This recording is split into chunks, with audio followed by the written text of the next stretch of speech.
The time is always right to do what is right. Dr. Martin Luther King Jr.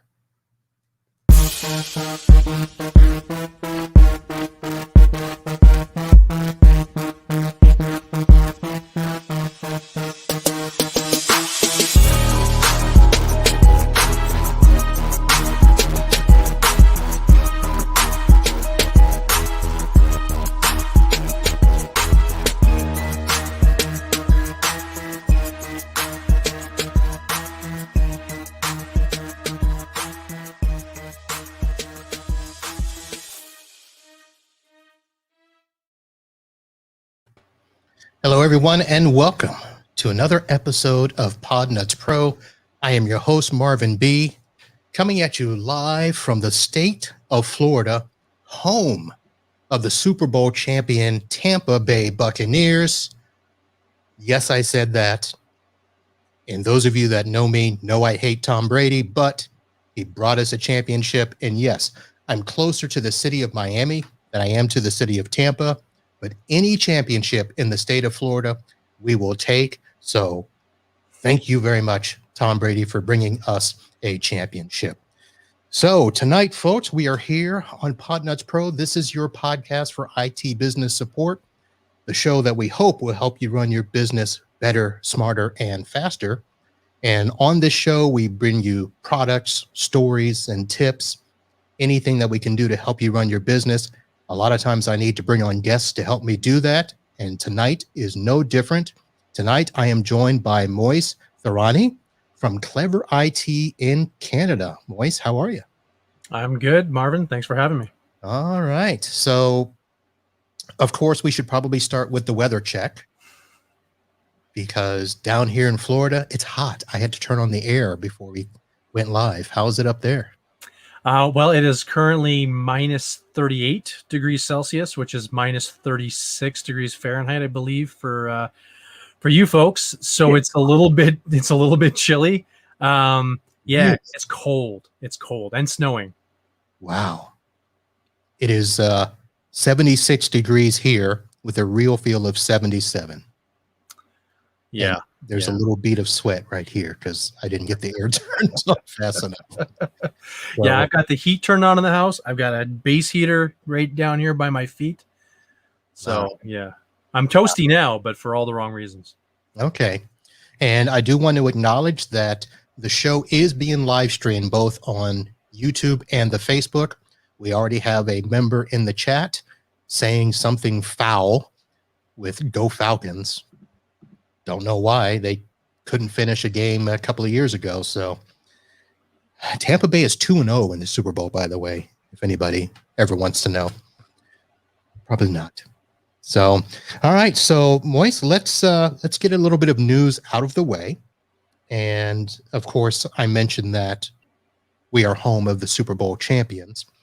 But I told everybody last week as I was doing the show that Florida Man was going to have a ton of stories because of people flocking to our state to watch the Super Bowl. And of course, Florida Man could not have ever been more prominent than being the gentleman that streaked in the fourth quarter of the Super Bowl. That gentleman was from Boca Raton, which is just about 20 minutes north of me. And what an idiot he was. So, but apparently he did make quite a bit of money.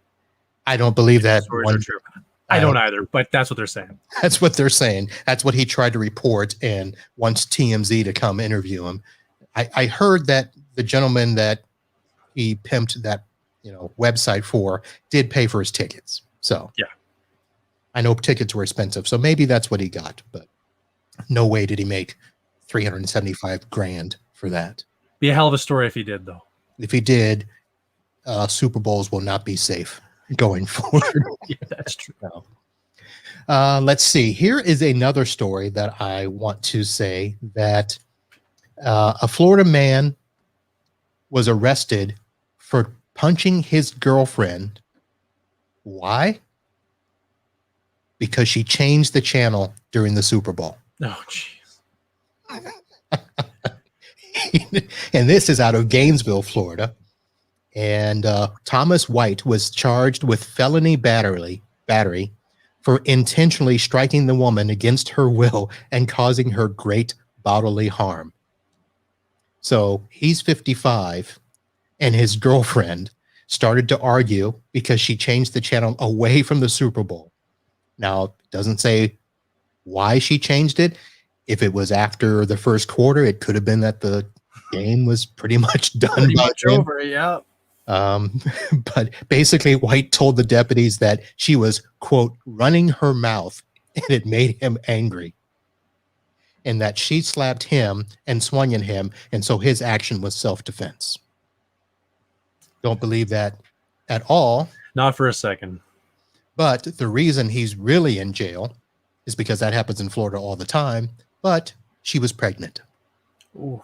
So cannot hit a pregnant woman ever.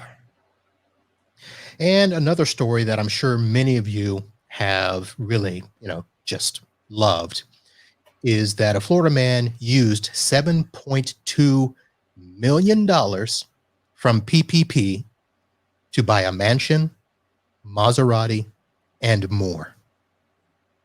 And this, not far from Tampa, Bradenton, Florida. Don Cisternino was indicted on 2 counts of wire fraud, 3 counts of aggravated identity theft, and 3 counts of illegal money transactions. So he must have tried to sell that. That must have been government, right? Yeah. So the PPP. I mean, that's the only way you can do that and almost not get caught, right? Yeah. So the PPP money for the U.S. is all money that businesses could apply for in relief to keep workers working. And in some cases, it would be a loan. In some cases, it would be forgiven. But I really should read the rest of the story. But he's accused of saying that he had 441 employees with an average monthly payroll of $2.88 million. Suffice it to say, I don't think he had that. No, very unlikely. Yep. And let's see, is there any others? Well, so right before the show, I got a message from our good friend Jason Miller. And for those of you that don't know, Jason Miller has been the golden boy of the channel out of Johnson City, Tennessee. He's the one that wins all of the trips for Freedom Voice. His wife wins lottery stuff or whatever. So before they head off to Vegas, don't know exactly why. The excuse he gave me, I'm not buying, but they're off on another trip. He sent me this story, which was verified, that a Florida metal musician turns his uncle's skeleton into a Skelecaster guitar. And actually, I am going to share that screen because you have to see it to believe it. So here is, and I'm going to have to try to find a way to make this bigger. Oh, yeah. You can see it. But there's the picture. So his the Transylvanian Hunger Dark Throne. And there's the skeleton with the guitar. And of course, I'll have these links in the show notes that you can go and read the stories at your leisure. So, Moez, any stories like that up in Calgary? No, we got so little going on right now. It's so cold. We get cold like this. This is, we're northern Canada, but it's actually, it's much, much worse this year. It's more prolonged. It's much colder. So we're not leaving. And then, of course, on top of everything else, we also have a lot of COVID restrictions in place. So can't make a lot of stories in this kind of weather or under these types of conditions, we just can't. Yeah, we have COVID restrictions too. So we follow them, though. I think that's probably the difference. Yeah. And Florida is basking in tourism dollars because everyone is coming to Florida during COVID. It is just unbelievable. Yeah. So, all right. So why don't we go ahead and switch over and kind of transition into some tech, since that's what the show's all about. And we're going to start with you are a first-time guest on the show, and I need to explain to everybody how this came to be. You are also a member of ASCII. Yep. And going down memory lane, I had just started using TruGrid for remote access for one of my clients, and I remembered that I had jotted down a note from somebody in a meeting somewhere, and I found your name and remembered that it was from one of our recent ASCII meetings, the virtual meetings, and I was telling my story about my client. You said, use TruGrid, and so I had your name with TruGrid beside it, and that was it. Yeah. So I reached out, got a hold of you, and said, hey, you want to come on and chat about secure remote access with me? You said yes. So thank you very much. No problem. But let's go back and talk a little bit about you, just a little background. We know you're in Calgary, and you have a MSP called Clever IT. Mm-hmm. So can you tell us a little bit more about that? Sure. So Clever IT is a hybrid managed service provider. So a lot of different uses of that word in our industry, but essentially what that means from my standpoint is that we don't do all you can eat. So we have a security and remote monitoring and management package that we sell to our clients. It's a minimum for any client, billed per device. And we charge for labor on top of that. Now, we also have other services that we provide, like backup, Office 365 or Microsoft 365 and other things that we bill separately, but we do sort of have that core that we bill. I don't know that we're going to change that anytime soon. I mean, it's worked out very well for us. We've kind of kept in that most of our clients are anywhere between 5 and 10 devices. And then we've got a few that go above and beyond that. But sitting in that sort of in that area and that being our demographic, it's worked out well for us to sort of keep this not quite break fix, but break fix bolted on top of a managed service agreement. Okay, so when you say that you charge your platform fee and then charge labor on top of it, Yeah. So do you kind of, I don't want to say lowball your fee for the RMM, but do you do like a low figure there and then everything is labor, or do you have remote included and on-site? No, we don't include any labor whatsoever. Oh, so okay. Essentially what our client is paying for is they are paying for the security, they are paying for the remote management software. We have a lot of automations in place, so they understand that they're paying for that as well. So we do make quite a bit of profit, but again, it is not as expensive as those all-you-can-eat sort of subscriptions, obviously.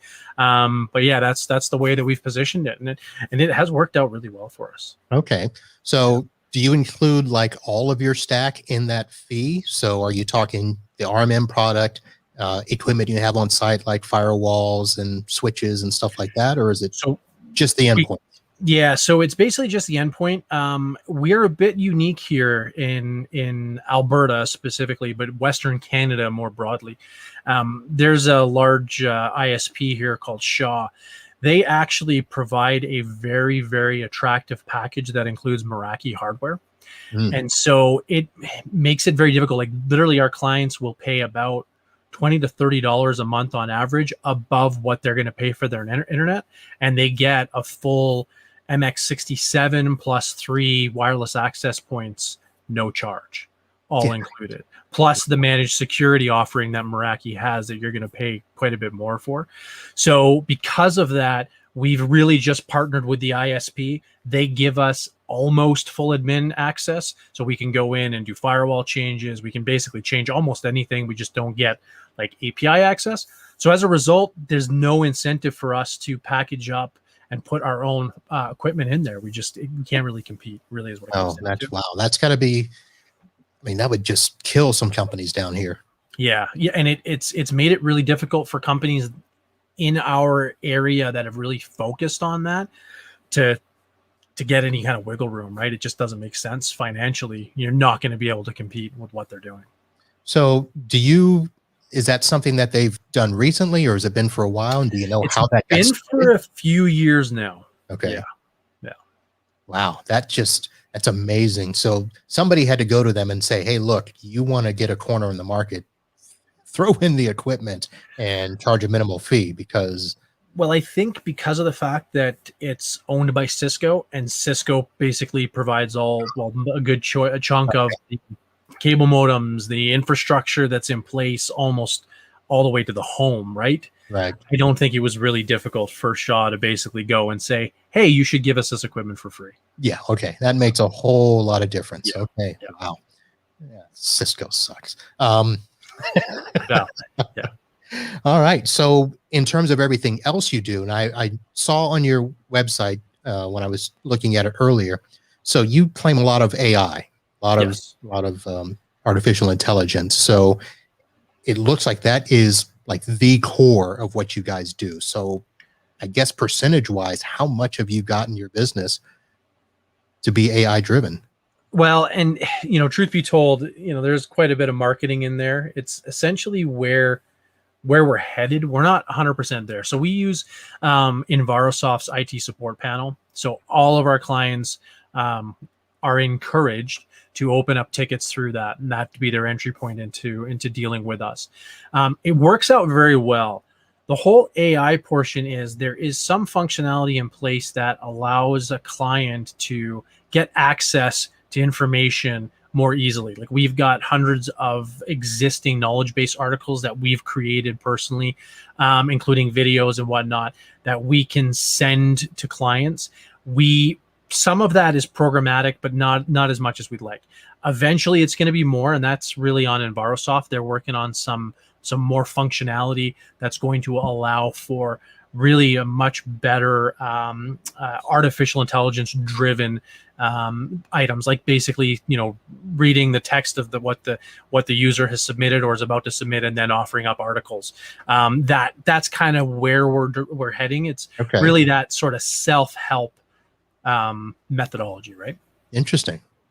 All right. So then how much of your stack, shall we say, is stuff that you can standardize and put in? Because since you're not doing the firewall stuff, you're not doing any of the perimeter stuff. So you're doing RMM, you're doing your PSA. Mm-hmm. What else are you able to claim as part of your stack? Yeah, so we've partnered with Solutions Granted, which a lot of the ASCII partners have done. So we've got Huntress, Silence Protect, and Silence Optics running in the environments, and InfoSight. So those are kind of all working in tandem. Huntress, we've pulled back a little bit, but we're actually starting to do a little bit more with Huntress on our residential side, which is a whole other story, and just some of the stuff that they're doing with Microsoft Defender, because they are now tapping into Microsoft Defender from the Huntress interface, and it's impressive. It works incredibly well. So we're kind of doing that a little bit, but that's really the bulk of our security stack rests with Solutions Granted.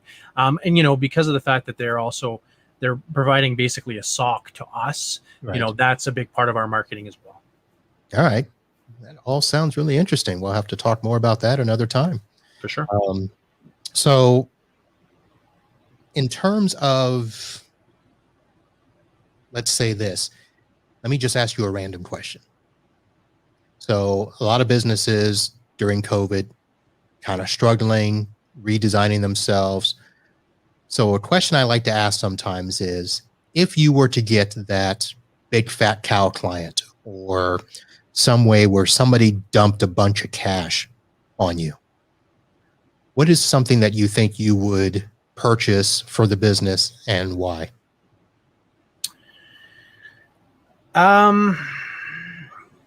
Honestly, I think what I would probably invest in is a clean room for doing data recovery and the resources.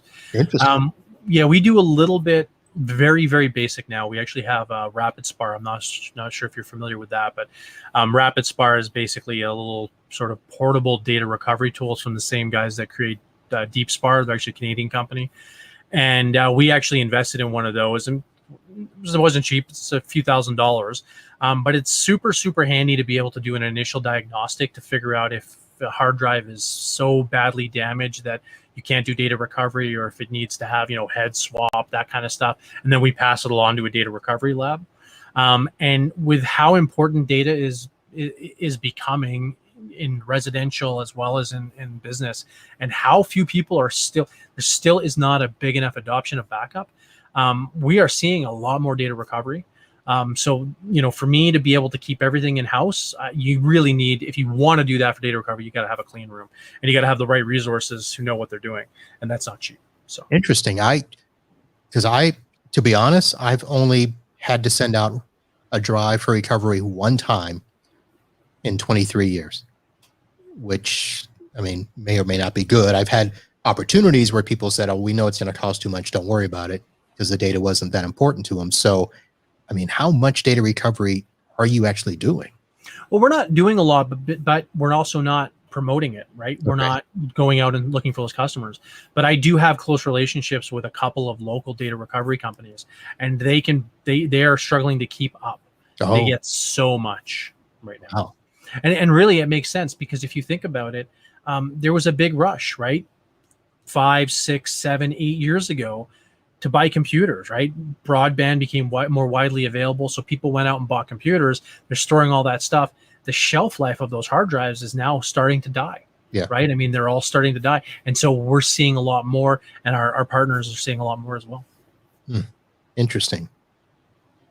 All right. I have to keep an eye out on that. So, all right. So let's move over to secure remote access. And I did tell the story about how you and I came across TruGrid, and for the most part, I have always been a SonicWall VPN guy. That's what we do a lot of here. And so most of our clients have been fine with the VPN. Of course, my larger customer that has 7 locations, so 5 of them would have to remote in to the main offices, actually 2 of the offices. And so we're talking about 150 people that needed to remote in. So we weren't going to do just the regular VPN. We were talking about doing a secure remote appliance, and they balked at that cost. And then they thought, well, we'll just keep doing what we're doing until it's a problem. And so I had to tell them, okay, so you're running RDP naked, and let me show you the logs of how many times people are trying to get into your servers. And so once I showed them that, they're like, okay, let's think about it. And then I almost had them, but then they backed off again, because I was going to offer them the TruGrid at the listed price, $12 per user per month, times 150 is a lot of money. Mm-hmm. Yeah. But the help that came to me was one of their clients sent them an assessment for security and said that these are the minimum things that you need to do in order to keep working with us. And so when you tell an attorney that they could lose 100 or so cases, millions of dollars a year, yeah, I think we might want to do that now. Yeah. Yeah, so that number doesn't seem that high anymore. Yeah. So we just started deploying it. And so I reached out to several people and said, hey, I want to talk about secure remote access. So let me go back first and ask, how much are you guys doing with remote access? So we probably have, because right now we look after between 400 and 500 endpoints. And I would say we probably have 100 of them are being accessed remotely. So a decent amount, I would say, but we do still have a lot of clients that are not set up for remote access in terms of other areas of their business. Okay. Was it a big shift when COVID came? Yeah, it was definitely for our clients that have that kind of flexibility. We've got some orthodontists.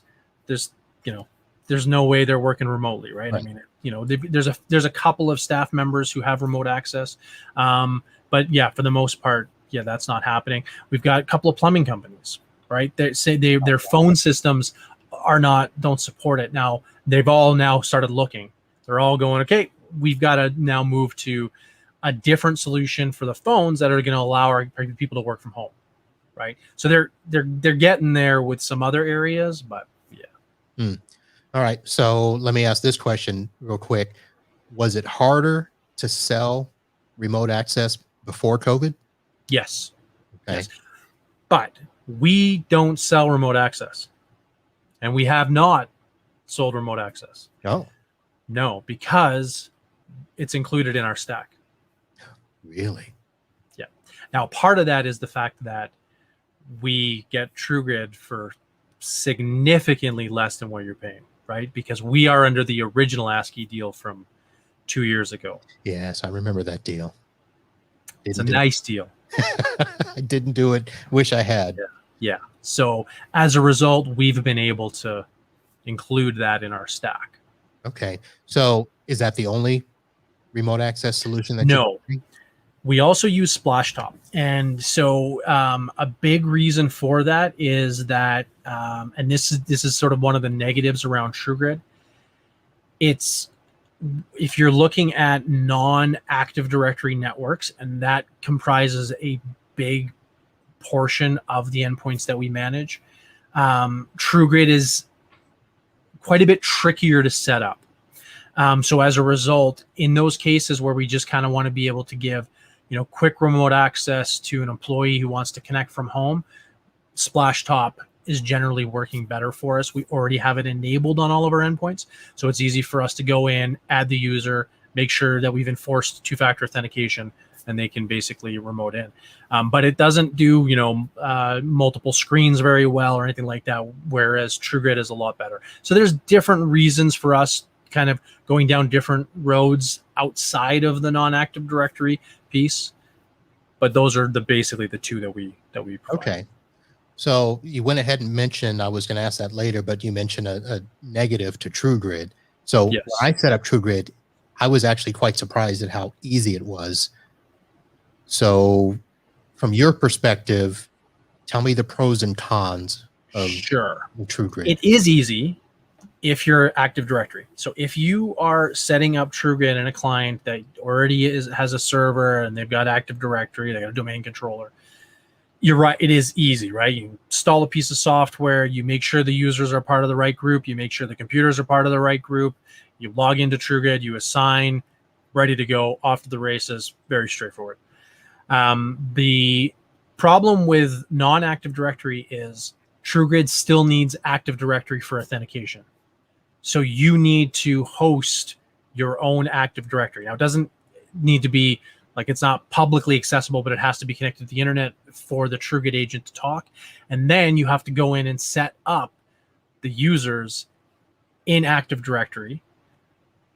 They don't have the ability to set their own passwords or do anything like that. And then you basically tie that Active Directory to an agent that is running on the device. So they authenticate, and then they basically open up their RDP session, and then they put in whatever their credentials are for the local computer. So as a result, it's a little bit trickier. There's a few more steps that you have to go through. And of course, you have to manage an Active Directory server with your customers' credentials on it. Right. So which isn't for everyone. Something like Azure or something like that. Well, it's not Azure. It has to be Active Directory. They don't currently support Azure Active Directory. So it actually has to be like, you could run Active Directory in Azure, but it would have to be like a virtual machine in Azure. So we run it on a virtual machine in our own data center. Wow. Yeah. Okay. So it's not the end of the world. It's just a bit trickier. Right.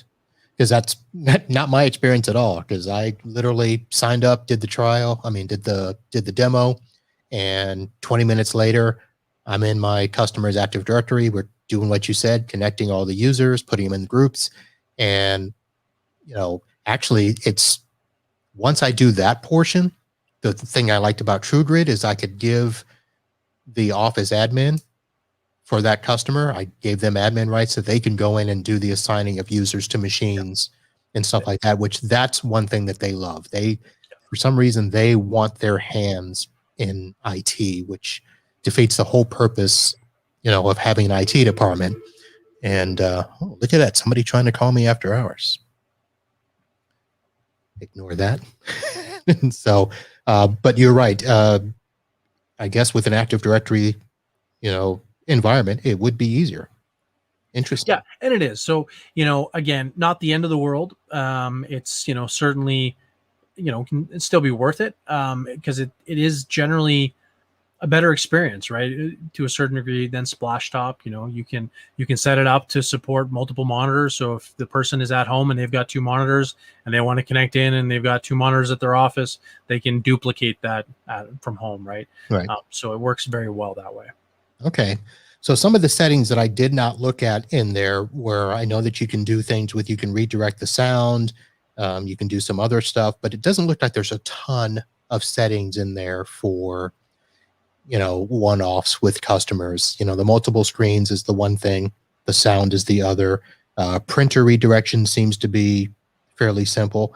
I couldn't tell if it uses, if I've got terminal service, it's easy. You just throw the RD Easy, print driver on there.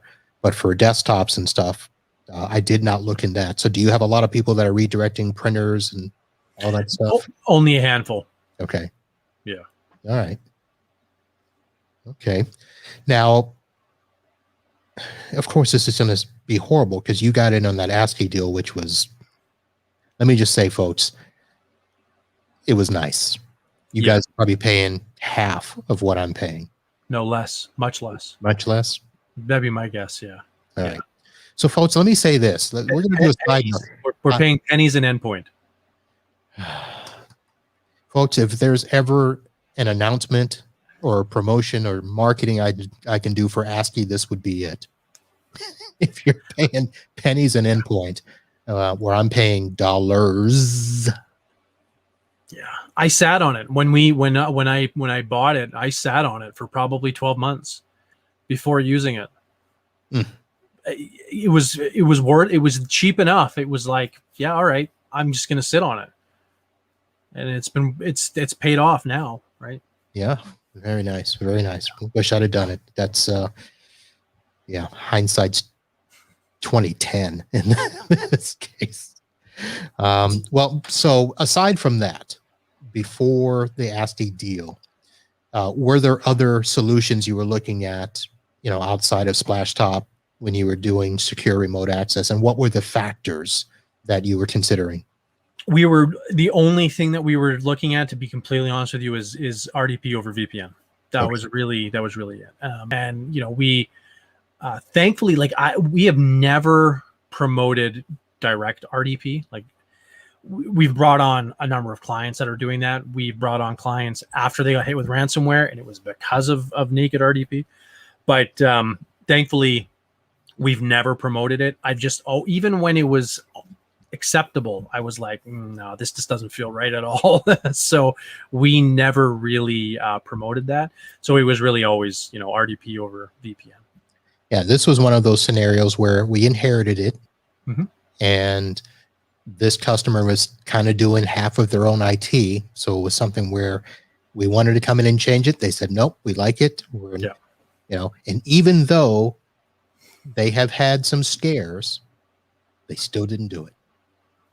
And we won't. We now, if we were to take on a new customer and they said, we're doing this, we're doing direct RDP and we're not changing it, then they would not be a customer anymore. I'm not taking on that liability. Yeah. Are you guys doing any compliance? No, we outsource if a customer has any real compliance requirements. Okay. Because I think that's what's helping us, in the sense that if they have to be compliant and we have to be compliant, there's no choice. Yes. And that saves us. And we have turned away some business where that was one of the things that they didn't want to change. And we said, well, then we can't help you, because you're not going to be willing to pay what we would want as the security blanket in case something happens. Yeah. All right. So anything else that you want to tell us about? Now, here's the thing. I thought we would be talking more about TruGrid, but it is literally an easy solution. Yeah, there's not a lot to talk about. It is remarkably easy. The only, I guess, additional pain points that I would maybe mention is, and you can probably back this up to a certain degree, their web interface is not terribly intuitive from an admin standpoint. When you're you only have one customer, right? I think in there, or maybe just a few. Well, actually, I've set up 3. Okay. To get them, and then my business, I put us in there as well. Yeah. So jumping between customers is a bit messy. Yeah. You know what I mean? So it's not intuitive, and you can kind of get, like, even now I go in there sometimes and I go to do something and I'm like, I don't, up in the wrong place. Where is it again? Yeah, exactly. So that's a little bit frustrating. They could work on that for sure. And then we have had an occasional, albeit rare, but it has happened, issue where 2-factor authentication just goes away. So the customer will go to log in. It won't accept their code anymore. It's like the two-factor authentication has changed completely, and they have to reset it. It's not a common thing, but it's happened enough that it's definitely some sort of bug. But we haven't had a chance to really bring it up with TruGrid, which we probably should, but we haven't. But that kind of leads into probably the biggest plus for TruGrid, which is their support. Right. I mean, I don't know if you've had to deal with their support, but they are incredible. Not yet. Amazing. They're available all the time. Well, let me rephrase it. Yeah. I did have to email them because one of the other customers that I put in, they said that they would authenticate the domain for me, and it wasn't. So I, instead of doing the text record, apparently you're supposed to do something with text records in your DNS, and then it'll do it itself. They just said, well, just give us your domains, we'll do it for you. And so I just sent an email, and probably 10 minutes later, done. Yeah. Well, like they have, they don't use intercom, they use something else, but they have live chat support through their website and through the TruGrid dashboard. And like I just went out, they're online now. I think they're 24/7. And I don't think I've ever sent them a message and haven't had them help me out right away. So okay. So for the multi-factor authentication, so I'm having my customers use the actual TruGrid app. Is that the one that had the issue, or it was very strange. Like it basically was asking for a code and it wouldn't accept the code that the customer was putting in. We worked with the customer to verify, like, they were actually pulling up the right application, the right code. It wasn't working, so they had to reset it. We had this happen a few times. I wouldn't call it a major issue, but it is something that we have seen. The only thing that I can think of is that in both cases, the customer had not logged in for a little while. Okay. So I don't know if there's maybe a period of time after the customer hasn't logged in that something gets a little messy. Okay. Well, I've got a couple people that are using Google Authenticator, and then most of them, we told them, look, use the TruGrid app. It's designed for this product, and that has been fine. The other thing that I really liked is I didn't have to do much to prep the end users. So all I did was download a little instruction PDF, changed it up a little bit to make it look, it's from me and not from them. And then I downloaded one of their YouTube videos on how to connect. Yep. And I just sent those to the admin, and I said, look, send this to anybody who needs it, and haven't heard a peep. Yeah. So that's pretty nice. Yeah, it's very straightforward. It's definitely a lot easier now with them having the native applications. When we first started out with them, I think they just got the native applications about a year ago. They didn't have the native application, so you had to use a Chrome extension, which would then launch the Microsoft Remote Desktop. Right. Now they have native applications, so the user can install the application on Windows, on Mac, and they just go through there, which makes it a lot easier as well. Yeah. Now, have you used some of the added features with the dark web scanning or anything like that? So we played around with it a little bit. We did some stuff. It's not, it's not equivalent to like an ID agent. But that's a whole other podcast to talk about ID agent. Really? We're canceling. We actually have been with them and we're getting rid of it. Hey, you just open up the hole. Because I've seen a ton of people in the last couple of weeks that are like, we're done, we're ditching. And I was like, wait a minute, I thought it was the bee's knees. What happened? The problem is that it's great at first. And this is where, there's other services out there, like TruGrid, that are probably make more sense to just go and do a quarterly run. The problem right now is that I've out of the notifications in the last, 12 months worth of notifications of breaches that I've received, it's all false positive, the same breach. Like it's all the same stuff that was stolen a year ago that's just showing up in a different place. Oh. There hasn't been a lot of new stuff, because there hasn't been a huge breach really lately. So at least ones that have caught up any of our customers. So as a result, we see this and we're like, oh, we got to look into this. And we go look into it, and it's like, okay, I'm not I don't want my customer to worry about this because this is something from way back, right? Right. So it's really, it's good if you want to scare, customers and be like, look at this. But what we have found now is it's a waste of money, to be completely honest with you. We're also a little bit bitter because I wanted to cancel a year ago. And they have is it a 3-year contract with them? No, it's a 1 year, but the problem is it auto renews for a year, and you have to cancel between 30 and 60 days. You can't cancel before 60 days, and you can't cancel after 30 days. So you have to cancel in that window. And I missed that window by a week, and they were like, "Too bad, you're paying for another year." And I was like, ridiculous. It's $200 a month, right? It's not cheap. Or $250 a month. So yeah, I'm looking forward to. I've already reached out. I was curious. I reached out and I sent an email. I said, "Hey, can we cancel now?" No.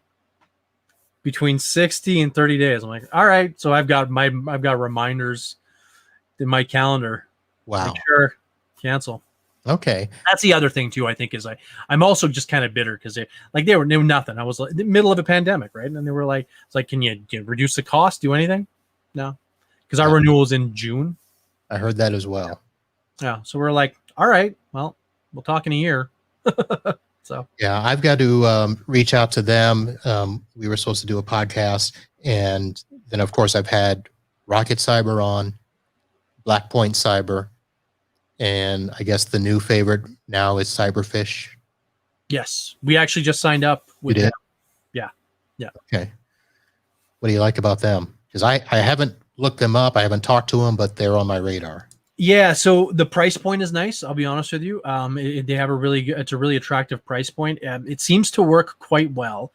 It does, unfortunately, have a similar issue to some of the others that I've looked at in that same space, in that an email will appear and then disappear and then appear again, because they might pull it to check it, but they can't do it before it hits your inbox, right? Because they're not, you're not changing the MX records. It's not like a proof point where they're intercepting it. Right. So that's the only downside. Now we're about to push it out to some customers. So we're going to see if we get complaints about that, because I notice it and it drives me crazy. Now they're not as bad. I've seen, there was the one, I don't remember the name. It starts with a V, but Datto did a partnership with them a couple of years back, where they were offering it for free if you had the Datto Backupify, and they were like that as well, but it was even worse because the email would be there for 30 to 60 seconds and then disappear. So you're reading the email and then bang, it's gone. It's not that bad, but wow. Yeah. All right, I did not know that. So interesting. Yeah. Yeah. All right. So I know that we just went way off the path of secure remote access, but all of this, it all comes together in some form or fashion. So, all right. Well, secure remote access. So of course, the big thing that really was able to push my customer over to doing something was seeing the amount of hits that they were getting running RDP naked. I mean, it was just, they've got 5 remote servers, and all 5 of them were getting hundreds of attacks a day. Yeah. And it was just ridiculous. I said, look, you can't prove to your client that you're protecting their data if you're not, blocking people from even getting to the front door. So that was good. So obviously don't run RDP naked. Get something with multi-factor or 2-factor authentication. That was a big thing. They were fighting that because they didn't want their end users to have to do extra steps, and explaining to them, okay, they're already doing extra steps. Your banking is asking you for that. Yep. All these other services that people sign up for are asking you for multi-factor authentication. It's not that much different. So, yeah. Now, are you getting any pushback around end users having to use their own devices for 2-factor authentication? Because I know that was a big issue like a year ago. Actually, no, we haven't gotten that. So I did get that back at the beginning of COVID, when like staff had to go home. And, secretaries are like, well, I don't want to use my home computer. The company should buy me one. And companies are like, no, go find another job before we buy you a laptop. So most of my clients are attorneys. So most of them are actually fine with using their own stuff. And this customer in particular, they don't want IT interference. So it's kind of like, well, we don't want, if we get a company device, we know we can't do anything with it because we're going to be locked down. Whereas using our own machines and laptops and stuff, IT can't lock us down. So that was a big thing. Yeah. So was that a big thing with you guys where people don't want to use their own devices? It's less so now. Okay. I think just because then people are, they make the argument and then, the company goes, all right, well, that means now you're going to have to carry around potentially a heavy laptop. You're going to have to carry 2 phones with you at all times. Like, do you really want to do that? And then there was some pushback. Well, then you should pay for my data plan. I think eventually people just realize, you know what, this is the new world now. This is the new order, if you will. You want to bring your own device to work, you're going to have to cover the cost of your data plan. The flip side is that, you don't have to carry around multiple devices, and you can go home early and get some work done at home, or go in a little bit late, or whatever. Pre-COVID, I mean, now it's a little bit different, but I think that's one of the, I hate to say it, but one of the, I guess, the pluses of everything that we've had to go through now is that a lot of people are starting to, see the value of being able to access the office more easily. And the cons of that as well, but being able to more easily work on their own terms, on their own schedule. A lot of people are recognizing how valuable that is too, right? Well, most of them, but some of them are not, because So this particular client, they, I guess when they started working, and this particular admin got in, they do their own user setup, they do their own, assignments, and he actually takes care of their login times. So while attorneys have 24/7 access, staff, no.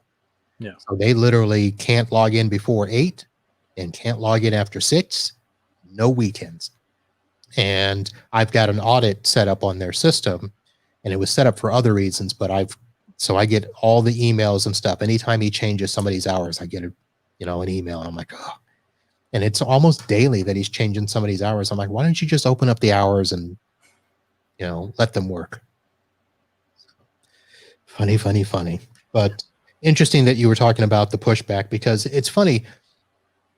I think one of the arguments that one of my other clients used is, so you had high-speed access at your house before COVID, right? And you had all these things on your phone, and you had your laptop that you would bring in to try to use our Wi-Fi. So why do you want us to now pay for all of that stuff? And that was the argument they used, is like, we're not paying you because you're not having to do anything extra. Now for people, there was one client where somebody did not have home internet. Mm-hmm. And they said, well, we don't want it. And the employer said, you need it. And they made an agreement that they would pay for part of it or all. I don't know how they did it, but that was the only time that came up. And we had a similar thing. We had a customer that didn't own a cell phone. So the employer ultimately just bought them a cell phone for 2-factor authentication so they could remote in from home. Right. So yeah, there's workarounds to that. You can use a Chrome extension to generate the codes, and they mentioned it, and I said, just don't do that. Yeah. Spend the money, get the phone, do it right. Don't do if they get the right phone plan, it's going to be a few bucks. Yeah, it's different in Canada. Really? It's much different in Canada. We don't have the flexibility that you guys have. Our data is among the most expensive in the world. You don't have like a track phone where they could buy 1,000 minutes and. We do, but data is the problem. Mm. Data is incredibly expensive here. Well, when they're throwing in Meraki, routers with their service. Well, I mean, it's not like just like broadband data is cheap, but in terms of like cell phone data, yeah, it's incredibly expensive here. Wow. Yeah. I think it's ranked in the top, I want to say like the top 10 most expensive or even higher than that in the world. No wonder nobody ever answers their cell phone when I We call. only have 3 cell phone providers, right? No competition. So Interesting. We'll have to talk about that sometime too. yeah, that's a whole other podcast. All these other podcasts that are coming out of this. Wow. Data, cell plan. Only 3 providers. Wow. Basically, I mean, we have others, but they're all pretty much owned by the top 3. So they've got like their budget brands. So. In their budget for a reason, right? Yeah. Okay. But it's not a big difference. Okay. All right. So let me tell our listeners, you have been hearing Moez Tharani of Clever IT. Now, Moez, you've actually owned your business now for, is it 8 or 9 years? Yeah, going on 9 years. But you've been in IT for much longer than that. Yes. So I just turned 40, and I've been doing this since I was 16 years old. Professionally. Okay, so explain professionally, because at age 16, you should be in school. I was. Chasing girls, playing sports, something like that. I was doing all of those things. When I was in high school, I played hockey. I was in drama, choir, improv. I was doing everything. I started the computer club in high school. There wasn't one before I started it. So I was spread pretty thin. And then my dad lost his job. Not in computers. He did something else, but he'd always loved computers since he moved to Canada in the 80s. And so as a result, he said, you know what, I'm gonna pursue that. And he started a business supporting computers. And I joined him almost immediately. Wow. So yeah, we really enjoyed doing it. We ran the business for 6 years. Unfortunately, in the city that I grew up in, they weren't ready for some of the stuff we were doing. We were doing web development stuff way before we had any business doing it. So unfortunately, it didn't end well. My parents ended up losing everything, house, marriage, name it. So it wasn't a good experience. And then that's why I went and just worked for other people until 9 years ago. And then with the support of my wife, she said, hey, you should go and do this again, start your own business. Cause she knew that was something that I've always wanted to do, but I was scared, right? I mean, scared of seeing what my family went through when I was a teenager. And I'm like, I was in my early 20s when everything went under, but I was like, I don't know if I want to go down that road again, but it's obviously worked out well, but I couldn't have done it without, my wife, being there and supporting and pushing and saying like, hey, you should do this. So. Well, good for you. So I started my business before the wife was here. We were together, but separate. She was still in Ohio and had not moved down to Florida yet. So when she came down, I was in the business and not making a whole lot of money. So we were, of course, wondering how we would make it. And she got a job making more than me. And after a few years, that flip-flopped. So she's much happier now and working with me in the business. But yeah, the spouse can be very helpful in those times, and glad that she was able to help you. So now this random question I was going to throw out probably doesn't sound as good as it would have if you hadn't started at age 16. But I was going to say, if you could go back in time and give some advice to your younger self, what would it be? You know what? If we're talking about specific to, I guess we're talking about more general, aren't we? Yeah, I leave it open so you can. Yeah. So so I was thinking like around the business stuff, right? Like, how do you do things different in the business? But I guess for me, really at a more broader level, it would really be to just go for it, right? So I think I've always done this myself, and I still do this now, which is, in life and business, where I'm apprehensive about doing something, right? I'm analyzing it. Should I do it? Should I not do it? And even things that are like fun, right? I'm like, I don't know. What are the pros? What are the cons? Should I do this? And I really, if I could go back and just kind of do things over, I wouldn't get hung up on that. I just say, you know what? I'm going to do it, right? Let's go try this fun thing now. Let's go do this fun thing. Let's, whatever, right? Let's just go do it, have fun. That's definitely that would be the advice right there. Just do it. Like a Nike thing. Just do it. Just do it. Yep. That's good advice. And it's funny, when I was growing up and I was in school. I was kind of like you. I was active in everything, as many sports as I could do, as many clubs as I could do, junior achievement. And back then, I just did. I didn't think about it. You just, I wanted to be one of those people where I didn't ever want to look back on life and say, oh, I should have. Yeah. And somewhere along the line, adulthood sneaks in, and then you start not doing stuff, not doing this. And so my wife has had to now remind me, stop overanalyzing, stop thinking, just do it. Yeah. And very interesting. All right. So your website, cleverit.ca. So I'll put the listeners onto that and let them go take a look, and maybe if they want to reach out and ask you anything about your security and your AI stack. Is there any other contact information that you'd be willing to give out for anybody, or should we just tell them to go to the website? Yeah, just tell them to go to the website. There's live chat on there too if they really want to. They'll probably get me. But yeah, the website's easy. They won't get sent to a KB article or something. Not through that one, no. Okay. Yeah. All right. Well, ladies and gentlemen, Moez Tharani from Clever IT in Calgary, Ontario, Canada. Did I get that all right? Calgary, Alberta, Canada. Alberta, Canada. Ontario's warmer right now. Is it? Yeah, probably. We've got to be. We're probably the coldest place in Canada right now, I would imagine. What's the temperature right now?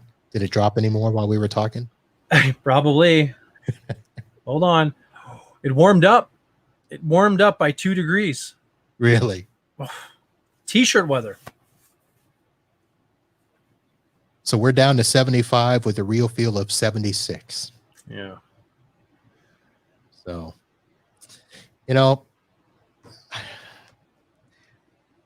somebody was trying to get me to go visit, and it was 18 degrees. And I said no. Yeah, come in the summer. If somebody asked me to go visit and it was negative 30 plus, that'd be a hell no. No. Don't come here. No. Wow. Summer. Beautiful summer. Nice and warm. Now, do you have issues with like freezing pipes and all of that stuff? I mean, that's no. No, we have high gas bills. You can if you don't have the house properly heated. But no, I mean, we got to keep in the house. I think it's 24 degrees in the house right now, Celsius. I don't know if that's Fahrenheit. Oh, that's a sauna.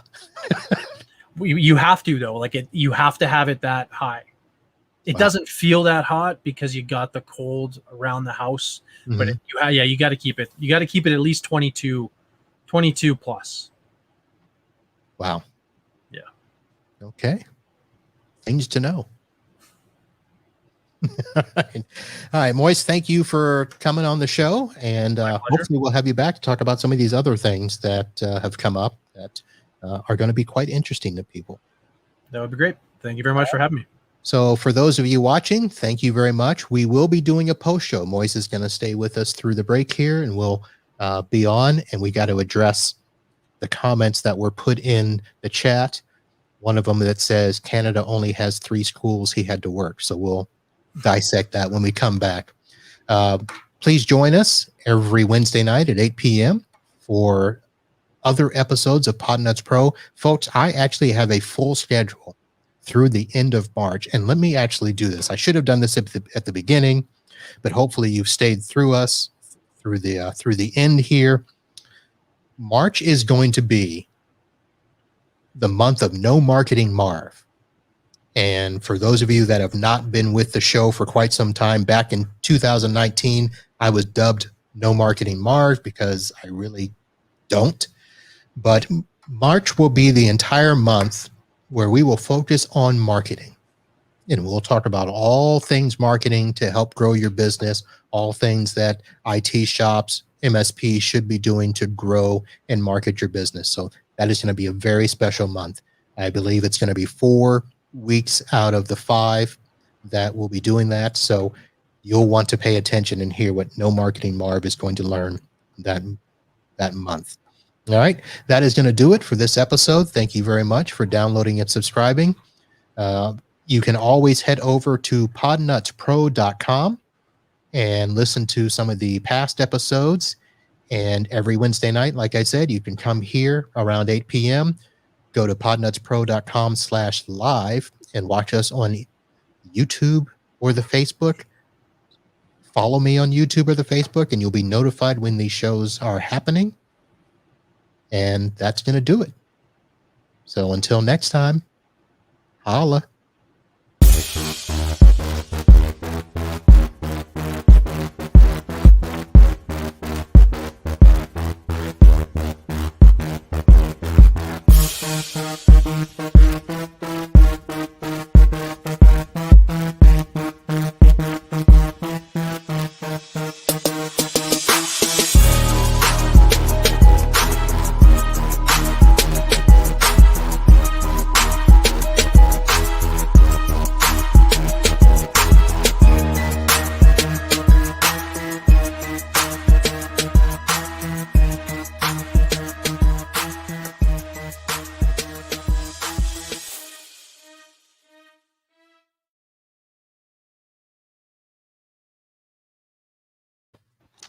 All right, and we're back.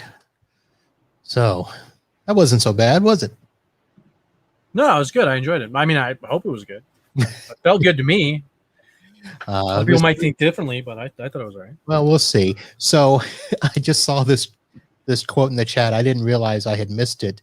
There was we got a hi from Live Windows Training Doug Betts.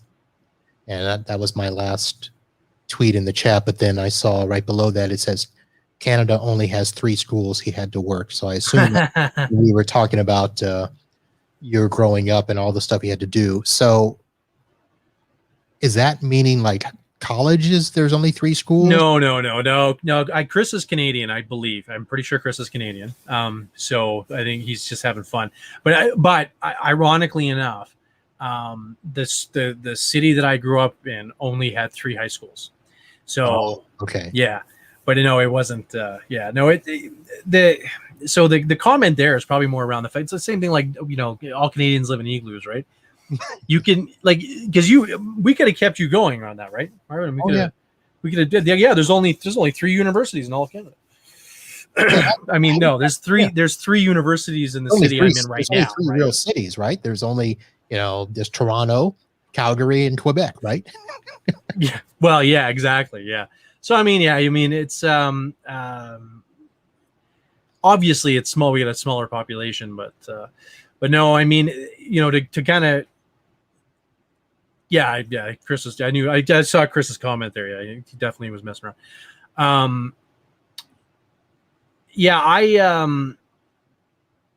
I don't regret what I had to go through when it comes to like the whole, the business with my family and everything. I mean, it was an experience, but it does suck the cost, right? I mean, when you factor in marriage and my dad lost everything, right? He's got, a pension when he retires in 10 years, if he retires at all. Technically you can retire in 5 years, but he's probably going to work till he can't work anymore. Which he probably would have anyways, but I think, at the same time, it's disappointing that he had to go through that, right? So, yeah, I try not to, dive too much into the personal lives. I mean, you share as much as you want. I had, my situation. So my parents split when I was 12. So dad was gone and pissed me off because that was right when I was starting to do stuff, sports and all of that, and no dad around to help with that. And mom had to work 2 jobs. So it was frustrating. And then I had 2 sisters that I had to take care of. And one of them, she was she still is 10 years younger than me. Oh, yeah. So I was the one that had to leave school, pick her up from daycare. And if I wanted to play football, run track, she actually went with me to those practices. And so my school buddies know my little sister quite well. Yeah, my parents divorced. I was 20 when it happened, so it wasn't too bad for me. But it was harder on my sisters. So I have 2 younger sisters as well. One is 3 years younger than me. The other 6 years younger than me. So for the one that was 6 years younger, it was really tough on her, right? Because I mean, yeah, she was 14 when it happened, so that was really difficult. And my dad, he really went like party mode, right? Like when him and my mom split up, you know, he was, well, basically the age that he's basically, because this would have been 20 years ago. So yeah, I mean, he would have been 40, so he would have been my age, right? And so, and he had kind of just lost quite a bit of weight, and so he, you know, like I think at one point he was dating a girl the same age as my youngest sister. So, you know, that was really tough, right? For her to have to go through all that. So yeah, it wasn't easy. It was easy for me. It didn't really make a difference. I'd already moved out at that point. So. Right. So in terms of starting at age 16, now, did you have an interest in computers before that? Yeah. Okay. So I got my, so my dad bought our first computer in 1986, I believe. 86. Yeah. So it was like a 286. Yep. 286. And so, and actually, so this is important to understand as well. So my dad worked for Suncor, which, if you're not familiar, is basically one of the largest oil producing companies in the world. Okay. So they are one of two main companies that do all the oil sands stuff in Canada. And so my dad worked for them. They started a program in the mid 80s where you could get an interest-free loan from Suncor to buy computers. And so, and what they did at the time, which in hindsight wasn't super smart, but they didn't care, they got the money back anyways, was you just had to produce a quote and they would give you the money. So of course, people went and got quotes for like the biggest, baddest ass computer they could buy at that time, which was easily, you know, between $5,000 and $10,000. And then they would just buy a cheaper one and pocket the rest of the money, right? Interest-free loan. So as a result, we got computers early, right? My dad jumped on it. We got a computer in the house early. And I just, of course, played video games, but my dad was a shift worker. So it became clear to me within a couple of years that if a game crashed and I wanted to get it fixed, I had to wait for my dad to either get home from work or get up from sleeping. So I stopped waiting and started figuring it out on my own. So then that kind of just started it. You know, eventually my parents bought me my own computer, a PC Junior, whenever that came out, 88, 89 or something like that. And then, I went from there. I started my own bulletin board system when I was 11. I hosted a board system out of my basement. Nice. Yeah. Spitfire was actually the name of the software. Funny, I remember that. And yeah, so I ran that for a couple of years. And then when the internet came out, I was doing website design. And this was all before my dad started the business, right? So right. For him, it would just, you know, he's like, all right, I'm going to start this. And now probably, I don't remember, but I was probably like, oh, I want to help, right? Like eager, right? And then. Interesting. Yeah. So yeah, I was, when I was 16, no thought of computers. It was all sports and clubs and computer guys were geeks. And I didn't want to be one of those back then. Yeah. But I did start in college, toying around, tutoring. My roommate was head of the computer lab. And I actually, my junior year of high school, I was elected student government president. And we ran the book club, or not the book club, the used book sale for the university. That's how junior student government got their money. We got a little bit from the school, but the rest of the money we actually got by doing this used book sale every year, where students would resell their books to each other and all that stuff. So I wrote the database to actually calculate our 20% that we would get from selling the books, because before they were doing it by hand. Oh, okay. Yeah. Writing out the names of the books, writing out who, you know, the student was that sold it, and then writing the student that bought it. And I was like, there's got to be a way to do this. So I wrote the database program where we could, you know, ahead of time, get the books, put them in. And we had a nice inventory of how many books, you know, we had of each title and which revision. And when somebody bought 3 or 4 books, we just put it in like a regular invoice, just like a QuickBooks, and it would calculate all that out for us. And that was huge for us. And that was my foray into computers. That's pretty cool. And then still hated it. Yeah.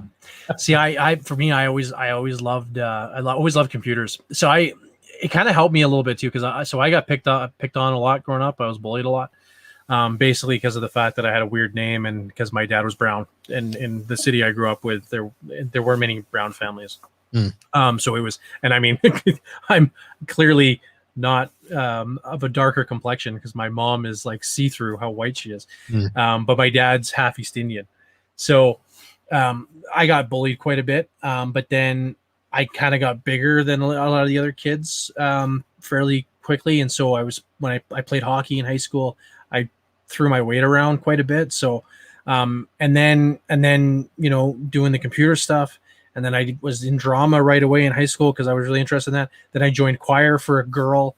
And I got to the point where it was like, they didn't know. It's like, they just gave up picking on me because they were just like, where do we start? Right. It's like, he's a geek and he's doing this. But then at the same time, they were like, some guys are like, I'm just going to leave him alone because I know he can throw his weight around when I play hockey against him next. So that was interesting because, this is, sorry guys, and for those that are still watching, no tech here, because I did just as much. I, played football, basketball, ran track. I did drama. I was actually in a couple of, they were like off Broadway. They were like local productions of stuff. So I was in that. I did sing in the choir.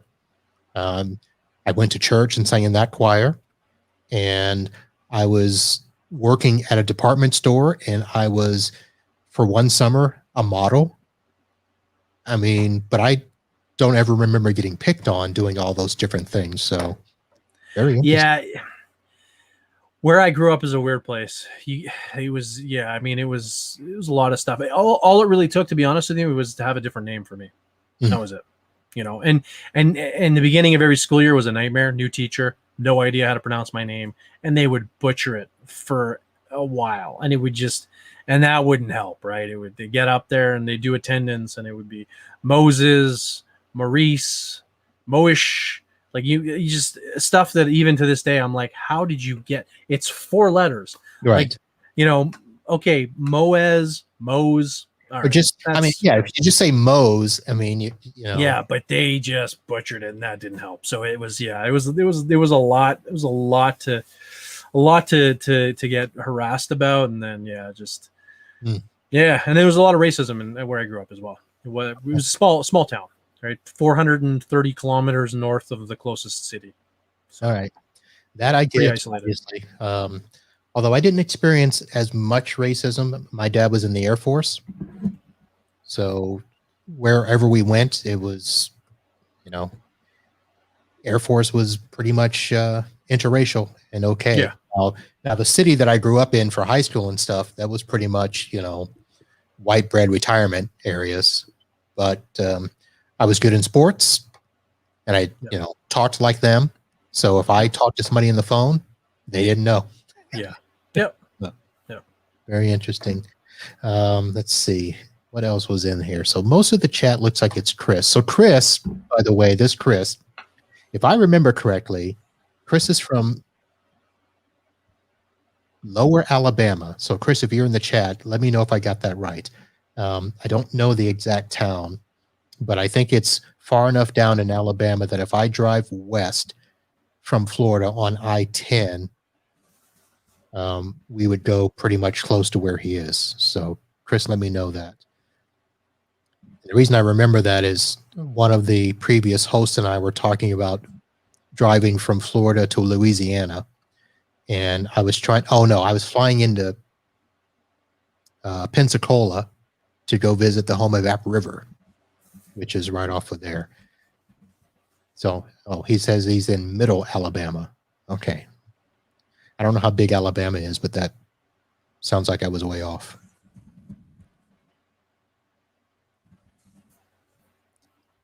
All right. So, and Moez, how many people make the mistake that I did that we think you're on the East Coast? Most people, most Americans just assume. And so, and actually just wanted to mention this, the reason why I assumed that Chris was from Canada is because I do actually know and have not worked with, but come across in a few other sort of things. A Chris Webb, who owns an MSP out of Ontario. Oh, okay. Out of Markham, Ontario. So All I right. just assumed it was the same Chris Webb. There you go. All right. No, I knew, and I should have thought about this because I made a trip to Atlanta a while back, and Chris was actually trying to meet. We were going to do lunch or something, but it just didn't work out. So I'd be a long drive from Lower Alabama up to Atlanta. So, all right. I didn't even talk about how long you've been in ASCII. 2 years, I want to say. Not very long, actually. I had heard about ASCII, but I wasn't really sure of the value, and it wasn't until DattoCon,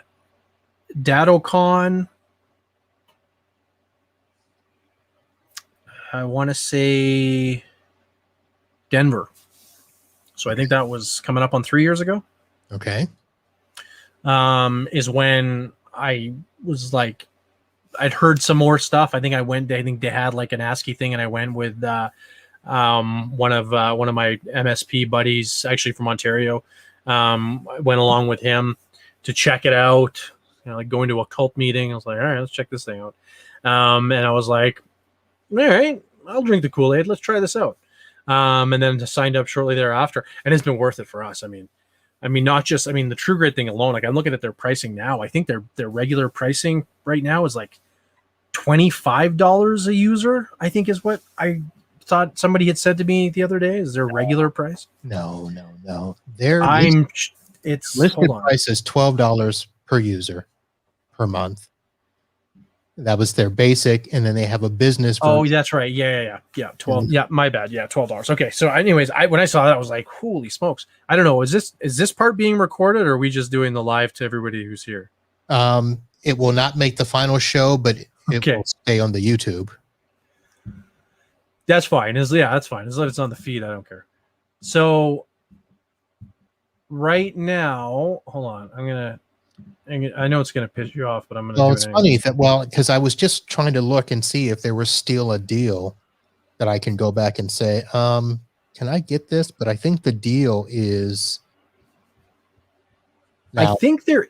For people listening, this is a show for techs and IT companies and managed service providers. So don't think that you're going to call up and get these prices. And you have to be a member of ASCII. And the last deal I remember seeing that I didn't delete says $3 a seat. Yeah. So I'm just pulling it up here right now. Yeah, here we go.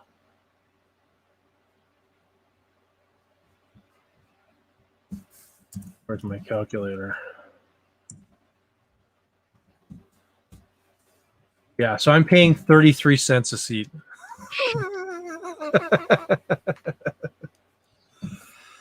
And if I remember correctly, and I made a point of this when I went through it with them when I first signed up, I'm also grandfathered at that endpoint pricing too. So as I add more, I get it at that same price, which is nice. But yeah, so that has been worth it for us. Absolutely.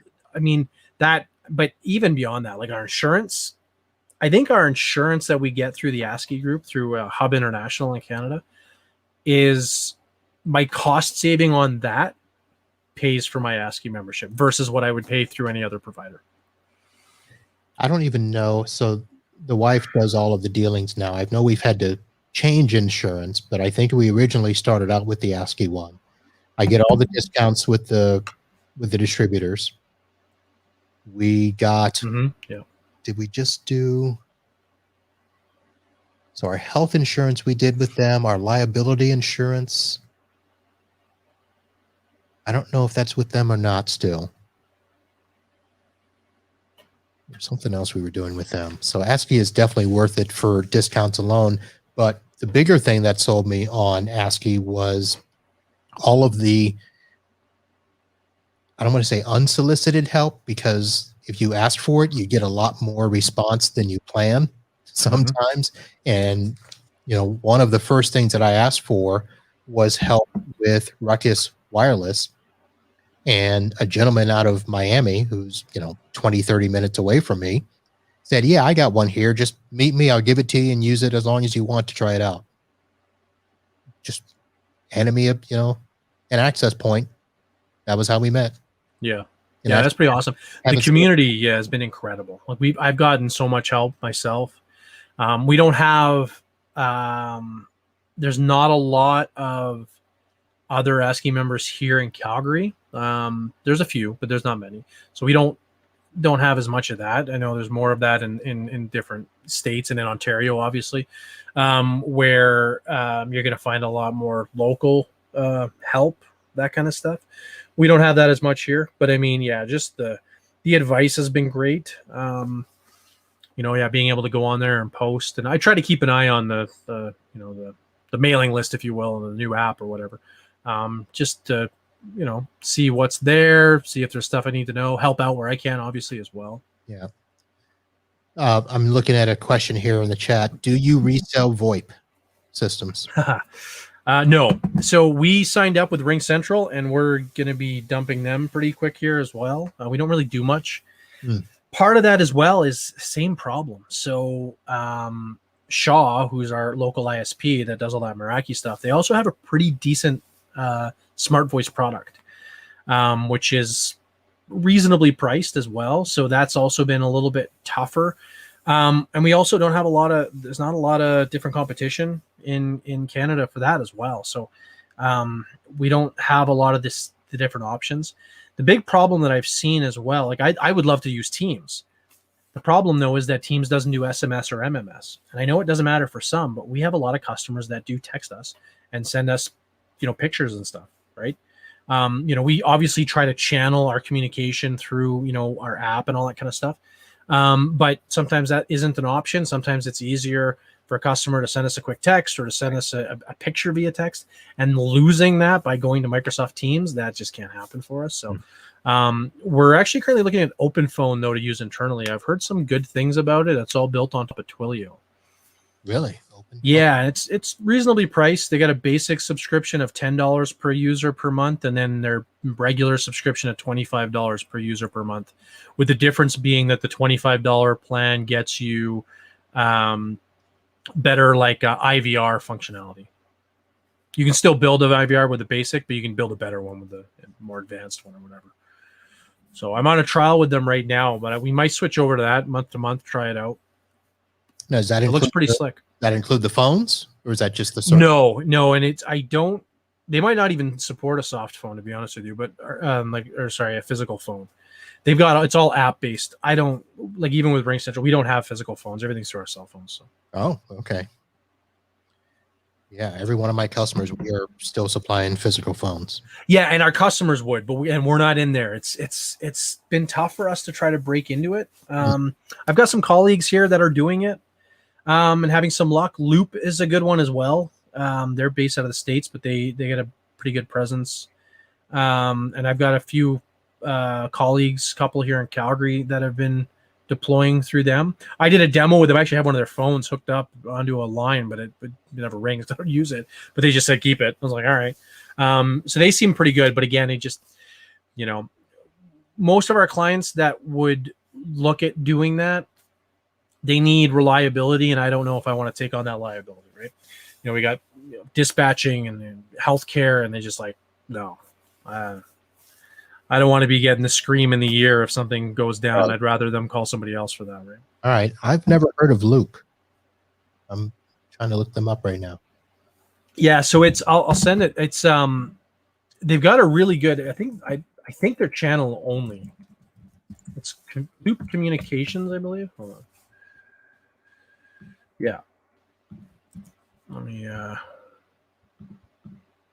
we're sour with 8x8, Ring Central, Vonage. Yeah, I just sent you the link. Okay. But yeah, they've got a nice setup. They got we went through the demo, and yeah, everything's really nice. They got a nice setup. It's attractively priced. I'm pretty sure they're channel only. They'll ship you a phone if you want to demo with them, and then they just told me to keep the phone. I was like, all right. Really nice people, really good people. We just, again, I don't know that we want to get into that, so kind of stayed away. Well, not yet. VoIP is a touchy subject, which is probably one of the reasons Chris asked. So, Yeah. Because I just started reselling 2 years ago, and the provider that I went with, they're not accepting new customers. Now they'll accept, would obviously keep supporting our existing customers, and we can still add phones if we need to, but no new business. So I'm trying a new one out. Here we go. Loop Communications. We never lock customers into long-term contracts. All right. Yeah, check them out. They're like I said, I have a few partners, or a few colleagues that use them and said that they're awesome. And they provide support to the customer. No, but they provide it to the customer. Really? Yeah. Okay. Yeah. What about billing though? Do you no, you look after the billing. Okay. They don't have an option to do either or? I don't think so. Okay. All right. Well, let me see. The one thing, busy lamp field, that's the big feature that my first provider didn't have and said they won't ever do it, which was a big bummer. So, all right. Loop Communications. I will look into that. Chris, I hope that answers your question. And you and I can talk about Loop at another time, Chris. So. I think my answer to Chris's question is no. No, we don't resell. No resell. Sorry, took me a while to get there, but no, Chris, we don't. All right. All right, sir. Well, thank you very much for coming on. And thank you for having me. We're going to start